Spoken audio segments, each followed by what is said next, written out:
சின்ன வயசுல இருந்து பெரியவங்க வரைக்கும் எல்லாருமே பார்க்கலாம். ஃபுல் வந்து ஃபேமிலி சொல்லு படம் படம் எல்லாருமே கண்டிப்பா பார்க்கலாம். அவ்வளவு சூப்பரா இருக்கு. இந்த ஹார்ட் டச்சிங் சீன்லாம் இருக்கு. அப்பாவை எப்படி பாத்துக்கணும், அப்பாவை எப்படி நேசிக்கணும் எல்லாமே இந்த படத்துல இருக்கு. ஒரு சோசியல் மெசேஜ் இந்த படத்துல இருக்கு.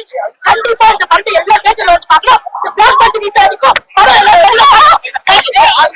அப்பா பத்தி தான் சொல்லிருக்கேன். எனக்கு வந்து எங்க அப்பா எப்படி இன்னும் நல்லா பாத்துக்கணும் கரெக்ட் ஆச்சு. ரொம்ப சந்தோஷம். கண்டிப்பா எல்லாரும் வந்து தியேட்டர்ல பார்க்கலாம். ஹாப்பியா வந்து பாருங்க. பிளாக் பஸ்டர் ஹிட் அடிக்கும். தேங்க்யூ.